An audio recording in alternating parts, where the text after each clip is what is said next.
Ladies and gentlemen, we're going to be taking a look at one of my favorite heroes inside the entirety of Watcher of Realms, breaking down their kit, how to build them, how to use them, all that sort of good stuff. And of course, this is an incredibly rare hero, so you may not find this content particularly relatable, but I still think it is a fantastic idea to watch these kinds of reviews, videos, and showcases anyways, because first of all, I'm going to get some ad revenue from it.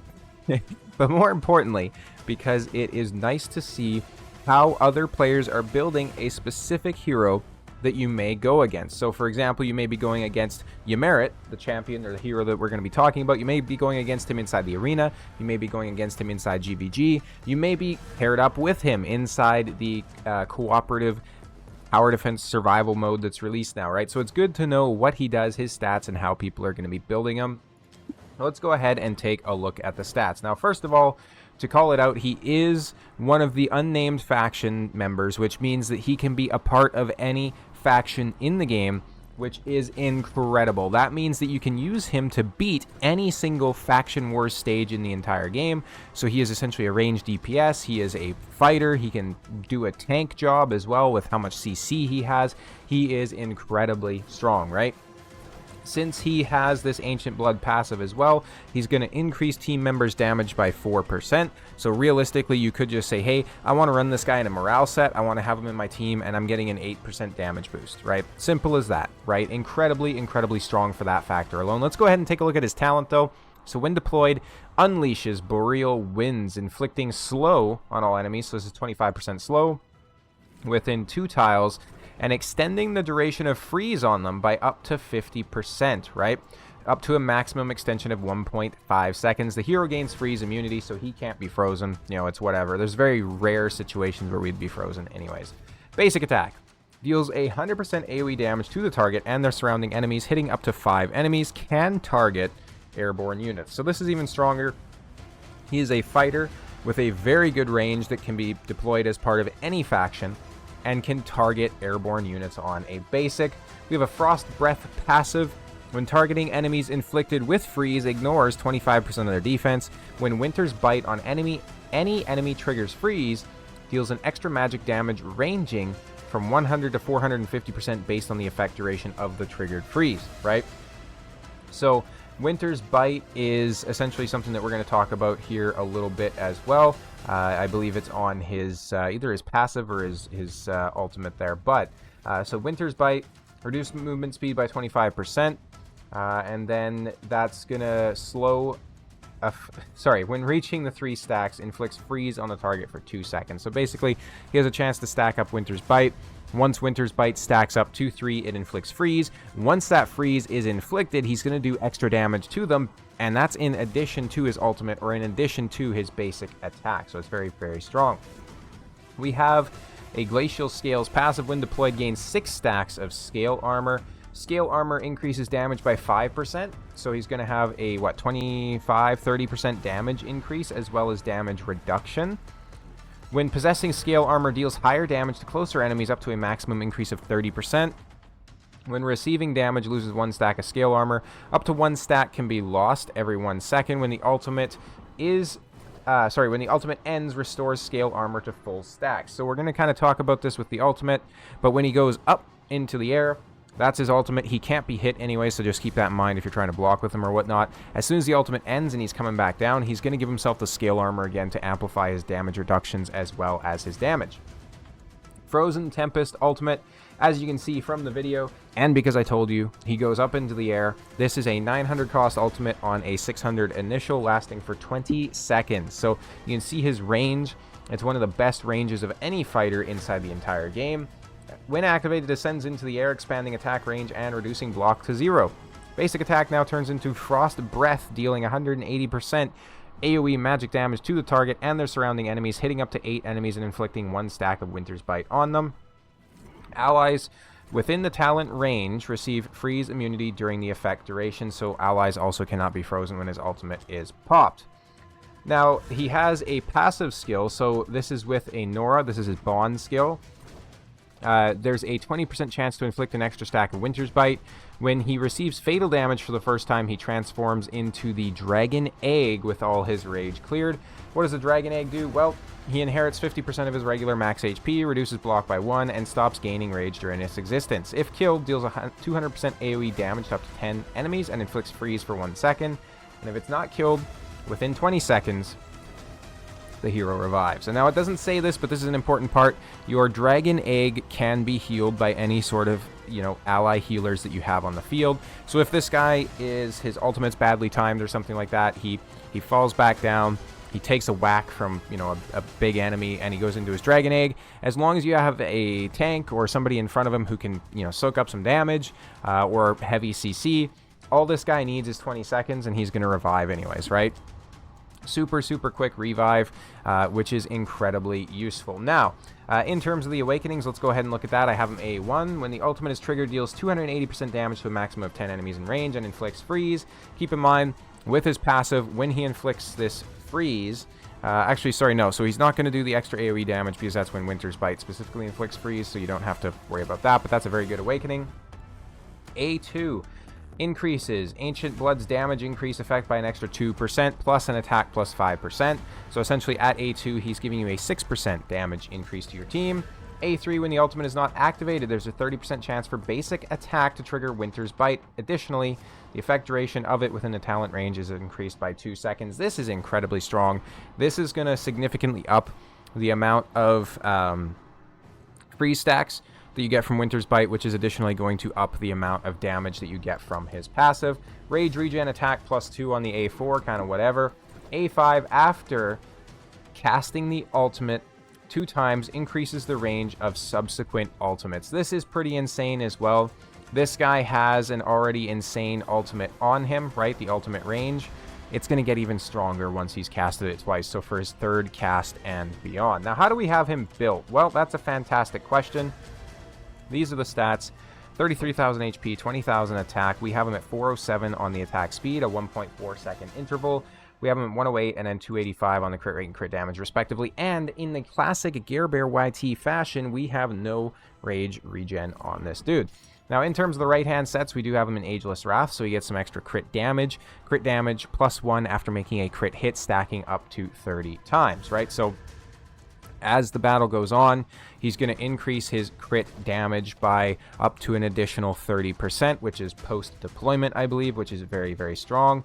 We do also have, a variant on him, so he's got a chance to do 100% AoE physical damage, which is different because he's doing magic damage, so he can now have utility against both types of enemies.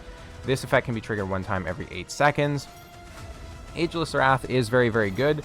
We're going to talk about the sets real quick, because on the right-hand side, you're really looking for Infernal Roar, Soulbound Arcana, Cataclysm, of course, Ageless Wrath like I have. Any sort of a damage-dealing set like that is going to be fantastic. Again, you could run them in a morale set as well if you're simply just looking for damage amplification for your team. In terms of the stats, you're really looking for attack bonus. Personally, I recommend attack bonus on all of the right-hand pieces because he's going to be used in so much content where the enemies are incredibly tanky. So, for example, the Malric's Trials, for example, the Arena, those sorts of things, right? He's going to be fantastic for that. Now, in terms of the substats, obviously we're looking crit rate, crit damage, attack speed, and ideally flat attack if you were min-maxing every single piece. This is the perfect piece if these had rolled better, right? So if these were purple rolls, it literally wouldn't get better than this unless everything was all maxed out, right? So on the left-hand side, for sets, you have a couple of options. You have Warlord, you have Wicked Vengeance, you have Calamity, Annihilating Might, and Whirlwind. Another few options I want to talk about, though, as well, are going to be things like Astral Guardian, as well as Immortal Warrior. So the reason for that being, these sets are going to add significant amounts of tankage to him as well, because he has a very solid base defense and base HP at almost 30,000 base HP. So you're probably not going to get very heavy damage stats from these sets, but that extra HP and that extra defense will certainly help him if you're trying to use him as a tank. He can be incredibly useful in something like the Piercers faction, where you don't necessarily have a whole lot of other good tanks. He can be incredibly useful in the Trial of the Inferno, all those sorts of good things. So those are potential build options to look at as well. Now, in terms of the artifact, I have him built out with a maxed out Eye of Sin, where it's going to increase his AoE damage by 20%. And then obviously killing enemies grants an extra 10%, so up to a 30% stack. He's very, very good built out like this. Obviously Shattered Hilt, not going to be useful on him. Key of the Forsaken could be solid. Wailing Skull, really just any sort of a damage amplification artifact is going to be what you're looking for. Frigid Flame would be perfectly fine. If you're using him in a lot of areas where the enemies are quite a ways away, you can also use a Realm Tear on him, so it's going to increase his damage the further away they are, which is quite nice, especially considering his obscene range, right? So that's fantastic. And then Flux Pennant would be decent as well. When it comes to the legendary artifacts, something like a Slayer's Malice would be pretty decent as well, just increasing his damage by 20%. Again, any sort of a damage amplification artifact is what you want to use on this guy. So where do you use him? Well, let's go ahead and talk about that. If we go over to the arena, right, and if we look at popular heroes, let's go to like Apex Overlord, right? AoE DPS arena, he's top 8. Single target DPS arena, I do not believe he's in here because that's not really where he specializes. But even anti-air DPS at Apex, he is still top 6, which is insane when you think about the other heroes that we have inside the top 6, right? So things like Praetus, Ymiret, Valara, Lady Alexandra, and Diao Chan, right? For him to be up here and hanging with those particular heroes is just obscene. Now, obviously, as it goes down the ranks, it does fall off a little bit because less people have him.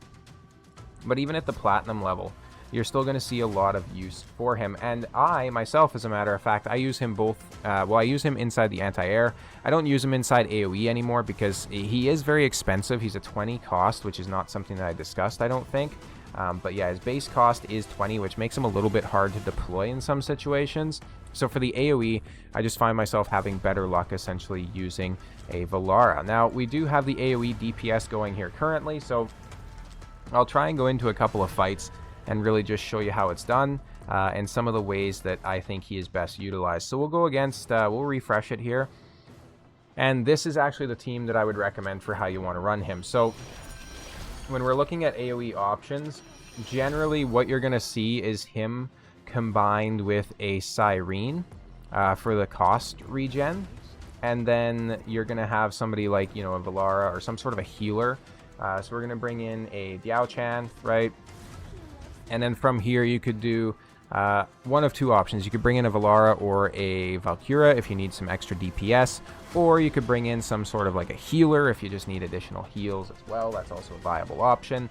We're going to bring in probably like a, I don't know, an Eloin for some rage regen since he doesn't have a ton.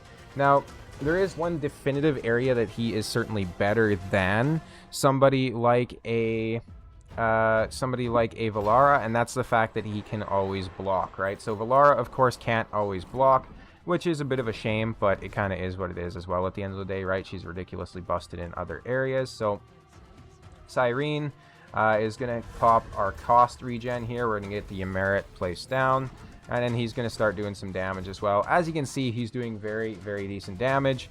We do lose by a little bit here, so we don't quite clear them fast enough.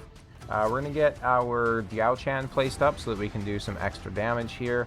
And now we're essentially just going to be waiting for Cyrene to allow us to place out our Ymiret as quick as possible. We'll get the extra AoE damage coming in there from the Ymiret, right? We should make pretty quick work of them. The other team does have it down a little bit more proficiently, though, which is a bit of a shame. But here we go. We now have the Ymiret placed. We're going to be kind of off to the races. Of course, with this team, we don't have the Praetus button either to make it a little bit easier. So, you know, that's something to consider as well. Ymiret, with his CC, you can already see he's stacking it up. So he's soon enough either going to inflict freeze or just stop them from getting to us so quick. The one kind of downside with this team is that obviously once you have everybody deployed, the Cyrene is kind of useless. So, you know, it is what it is, I guess, right? You're depending on your Ymiret to really keep everything on the bottom lane nice and clear, which you can see he's doing a very, very decent job of. And then you're just depending on your Ymiret to clear the top waves there. But as you can see, we're off to some losses here so far, unfortunately. We are going to take them out when we do start to win this round. So these kind of Ymiret teams with the Ymiret teams, they do tend to do very well towards the later rounds. You can use Dalen in teams like this as well, though, you know, she's significantly less useful than somebody like a Ymiret or a Cyrene, obviously. But, you know, if you have some sort of a if you have an option to get like your Ymiret out while also still having like a Praetus or something on the team, this is a pretty decent team. The only thing to consider is that, again, Ymiret is so damn expensive where he's at that 20 cost, right? So it makes it really hard to deploy him as quick as possible. And I'm absolutely getting shredded by this team, which is kind of funny. They do have Lubu out now as well, which is a bit of a shame because it means that they're going to be obviously killing them even quicker. Now, like I mentioned, you could also bring in like a Valkyria or something like that in the middle if you needed to. As you can see, all these guys are getting nice and close to us as well before Ymiret does her big whack there, so we do have to be careful that we don't lose too much HP. The Praetus button is really what helps to, like, you know, just empower Ymiret teams where she gets that, like, big damage boost. So running Ymiret in a team does make it a little bit weaker, unfortunately. We do have the enemy leak as well, which is kind of funny because now we're going to win, even though debatably we probably shouldn't have, right? We'll go ahead and take a look at the damage breakdown as well. I think Ymiret is probably going to be number 1 with Ymiret kind of right behind, but let's go ahead and take a look and see if that's the case. Right, so we'll go here. And stats, yeah, so Ymiret doing about half the damage of Ymiret, but I mean, that's also mirrored on the other team as well. Ymiret doesn't have the massive DPS potential of an Ymiret, shocker, right? However, he brings so much more to the team. 4% of Ymiret's damage is thanks to Ymiret still at the end of the day. And then obviously if you have another DPS like the Hacken did, that's going to be extra DPS attributed to Ymiret as well, which is pretty cool. So that being said, I hope this guide was helpful if you just pulled him. If you did, congratulations, right? Let me know down below where you guys like to use Ymiret and what your favorite build is in him. I'd be very curious to hear it. I also have a Discord link down below, so if you want to hop in there and brag about your builds and all those sorts of good things, or just tell me that I'm trash, you know, that's fantastic as well. Thank you guys all so much for watching. I'll see you next time.